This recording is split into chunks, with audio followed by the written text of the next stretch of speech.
السلام عليكم ورحمة الله وبركاته. أهلا بكم حبايبي ومتابعيني في قناة المطبخ أسماء الشناوي. شرفتوني ونورتوني. راجعين مع بعض النهاردة وهنعمل فيديو مشترياتي لمستلزمات الحلواني. أنا حبيت أعمل معاكم الفيديو ده، بصراحة كان نفسي أعمله قبل كده بس محصلش نصيب الحمد لله، فأنا هعمله معاكم دلوقتي. هنشوف جبنا إيه مع بعض.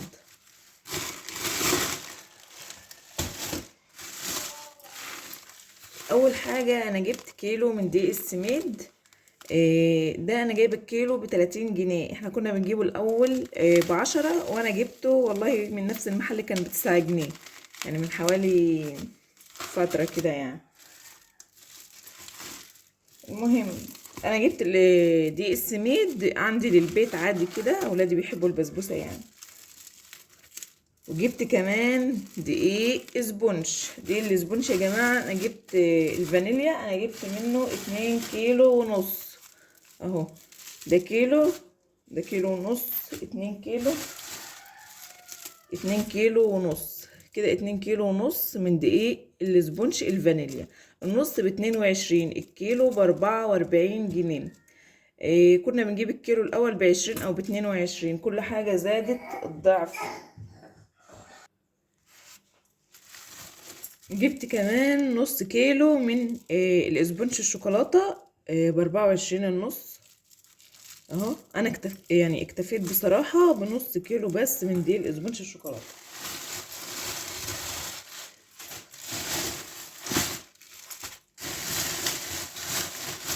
الكريمه الخام انا كنت جايبه كيلو ونص، بس اخواتي كل واحده اخدت ربع واتبقى معايا كيلو يعني. ان شاء الله يعني محتاجش كريمه تاني. ده الربع كيلو ب42 جنيه. دي كريمه خام من شركة المتحدة، نوعها هايبر. دي من انضف انواع الكريمة يا جماعة، ما شاء الله بترمي كمية كويسة يعني بلاش تجيبوا الكريمة ام سكر. يعني طول عمري اقول بلاش يا جماعة الكريمة ام سكر، ما بترميش، بتمط، ما بتمسكش، كل ما تحطيها على التورته. انا جبت بصراحة منها لاني ما كانش يعني ما كنتش رايحة المكان اللي بجيب منه حاجتي، وكنت عايزة اجيب حاجة سريعة كده يعني لنا للبيت. الحمد لله عمري مرضى ان انا احطها في اوردر ولا حاجة. جبتها والله، كل ما احطها على التورته تقع، كل ما احطها على التورته تقع، وان انا فضلت اجلس في التورته اكتر من ساعه. وفي الاخر حطيت عليها يعني كميه قد الكميه اللي تاخدها مرتين. وليه؟ تيجي تبص في الاخر تلاقيها هي. يبقى احنا نجيب النوع الانضف واغلى، اغلى شويه بس. حطي وانتي قلبك مطمن، مش هتبهدلك بقى لا في تجليس ولا في حاجه. وما شاء الله كميه بترمي كويسه جدا جدا. ده معايا ده كريز، انا جبت طبقين زي ما انتم شايفين كده. دول الطبق ب10 جنيه، الكمية دي ب20 جنيه شوية دول.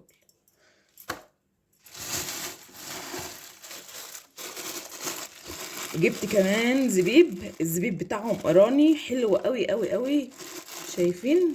أنا بصراحة ما بلاقيش حباية الزبيب او نوع الزبيب ده في المكان اللي انا عايشة فيه، بيكون يعني زبيب ارضى من ده، يعني حاجة رديئة جدا يعني. ده تقريبا من انضف انواع الزبيب الايراني ده. الزبيب اللي هنا بيكون نوعه رديء جدا وبيبيعوه اغلى من الايراني. فانا بصراحه انتهزت الفرصه ان انا في المكان هناك وجبت ربع كيلو.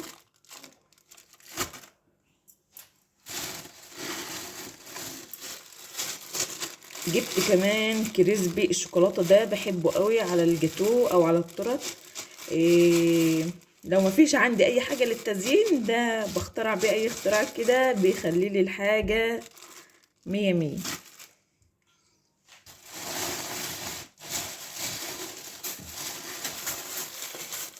وجبت كمان الكريسبي الذهبي ده حلو قوي. في هناك بيبقى مفهوش اللمعة دي،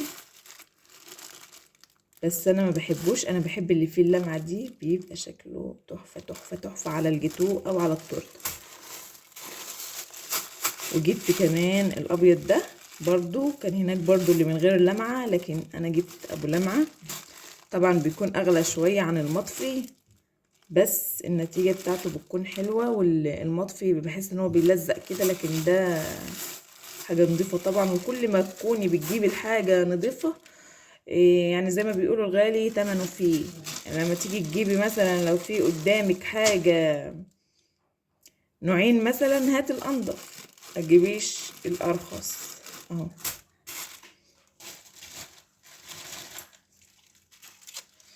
جبته كمان اللي هو الجيلو المانجا ده. في ناس كتير بيفضلوا يسألوني هو ايه اللي على التورته ده او ايه اللي على الجاتوه ده. هو ده يا جماعه اللي بيبقى عليهم، ده اسمه جيلو. ده مش الجيل اللي احنا بنعمله في البيت، لا هو اسمه جيلو، اسمه جيلو. ده مانجا. ده ربع كيلو. بصراحه كان عامل اطباق وحاجات من دي، بس انا الاطباق دي ما تمشيش معايا خالص، يعني تقريبا الطبق فيه معلقه، فمش هيمشي معايا ابدا. فانا جبت ربع كيلو. ده كمان اكتر من ربع كيلو، يعني هو وزن لي، هو قال لي الكيلو من سعر 50، يعني الربع ب12.5، فهو وزن لي ب15 اهو.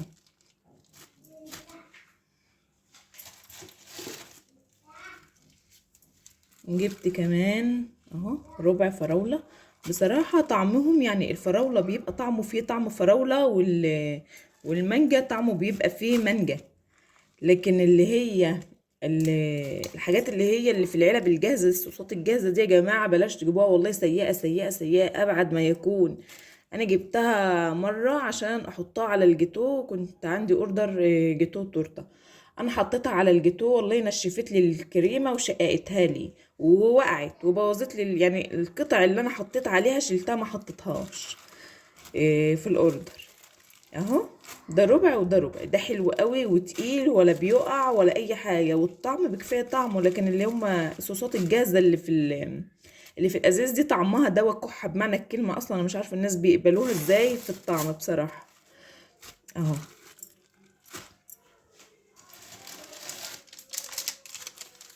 جبت كمان اللي ما ينفعش ما نجيبوش، قالب شوكولاته سما. انا بصراحه كان عندهم نوع تاني غير سما، كانت شوكولاته دارك، كانت حلوه قوي قوي قوي. بس انا ما لقيتوش، يعني انا كنت بجيبه ايام ما كنت شغاله في الاوردرات، كان بيبقى حلو قوي قوي، وكان بيديني نتيجه مرضيه للاخر، يعني كان تحفه تحفه تحفه بصراحه. بس انا ما لقيتوش للاسف، فانا استكفيت ان انا اجيب سم. طبعا الشوكولاته برضو اسعارها زادت، يعني القلب ده 200 جرام احنا كنا بنجيبه ب10 جنيه، دلوقتي بقى ب20. وممكن يعني ممكن تجيبيه اغلى كمان، لكن انا جايباه من المكان اللي انا جايباه ده، يعني اسعاره كويسه، فانا جايباها ب20.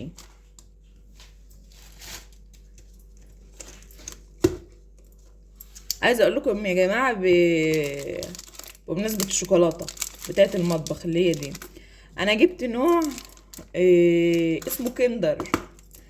وبصراحه بقى انا قلت ايه، ده اسمه كندر بقى واكيد هيبقى طعمه كويس ومعرفش ايه، لقيته اسوأ ما يكون. وعملت الجناش، يعني حطيت 200 جرام شوكولاته، يعني على كميه لو انا بشتغل بسما مثلا هحط 100 جرام بس شوكولاته، والله لا ربطت ولا مسكت، وكل ما احطها على التورته تقع، وكانت حالتها حال.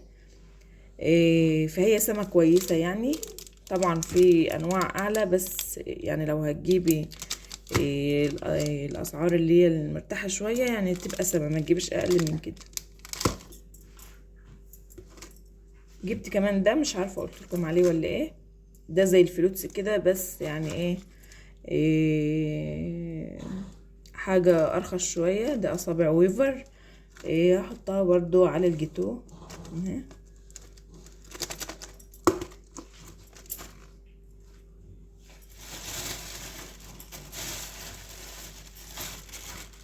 جبت كمان جوزة الهند، اللي هي بيقولوا عليها دوفر تقريبا او حاجه زي كده. انا لما باجي اجيبها يعني بقول لهم انا عايزه جوزة الهند عريض، لان اهي دي بحب احطها على البسبوسه، تبقى حلوه قوي على البسبوسه. انا جايباها اصلا عشان البسبوسه. الشويه دول انا جايباهم ب10 جنيه. وجبت دول كمان برضو جبت دول برضو، ده جوز الهند ناعم، دول برضو ب10 جنيه. انا كنت جايبه نصهم من المكان اللي انا عايشه فيه ب20 جنيه. فانا قلت لما كنت في المكان ده يعني قلت اجيب قلت اجيب ب10 كفايه دلوقتي، وان شاء الله لما اجي اروح هناك تاني قبل رمضان ابقى اجيب بقى كميه كويسه. على فكره الحاجات دي البشر والزبيب انضف الانواع عندهم، واسعارها ارخص من اي مكان بره بجد. جبت كمان حبيبه قلبي اللي ما بلاقيهاش في بلدنا او في المكان اللي انا عايشه فيه. انا عايشه في قريه، والحاجات دي انا بروح اجيبها من المدينه. دي فانيليا، دي فانيليا سايله، ريحتها فظيعه فظيعه فظيعه. انا كنت بجيب الواحده من دي بتكفيني شويه حلوين، كنت بجيبها ب5 جنيه. دلوقتي سعرها تقريبا 7 أو 8 جنيه، حاجه زي كده. حلوه قوي، ريحتها فظيعه، مخليه المكان ريحته تهبل. مفتحتهاش اصلا، بحب احطها في الجاتو، في التورت، وفي اي حاجه انا هعملها. انا جبت منها 2.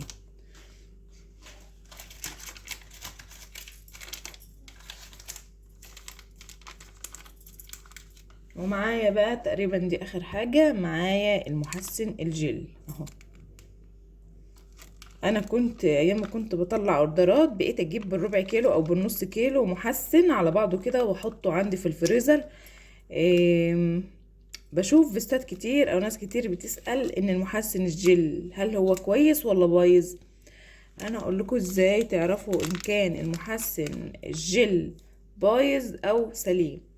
المحسن هو، انا مرضتش اجيب الكميه على بعضها علشان هتغيب عندي، لان انا حاليا مش بطلع اوردرات.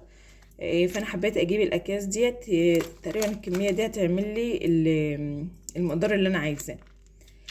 فانا جبت الاكياس دي. المحسن الجل علشان تعرفي هو كويس ولا مش كويس هتلاقيه شفاف لون الفازلين. عارفين الفازلين اللي بنحطه على شعرنا، او الفازلين الطب اللي بنحطه مثلا على ايدينا او رجلينا او كده، هو بيكون نفس اللون الشفاف. طول ما هو شفاف اعرفي ان هو كويس. قلب اللون الابيض اللي هو الابيض الصريح اللي هو ده، ابيض زي ده كده مثلا، ده يعرف ان هو باظ، ترميه على طول، ما تحطهوش في الكيك بتاعك، لان مش هيديك نتيجه كويسه، وممكن يبوظ لك الكيك بتاعك. اهو انا جبت ال3 اكياس دول. على فكره غالي برضو، كان الكيس ب4 جنيه بقى ب6 جنيه، بس يعني مجتش عليه يعني. هو ده نوع اسمه بونو، هو حلو قوي. واقولك بقى ازاي تحفظي المحسن قبل ما انسى. المحسن انت فتحتيه، اخدتي المعلقه او المعلقتين اللي هتاخدوها، تقريبا بيعمل من 2 ل3 مقادير.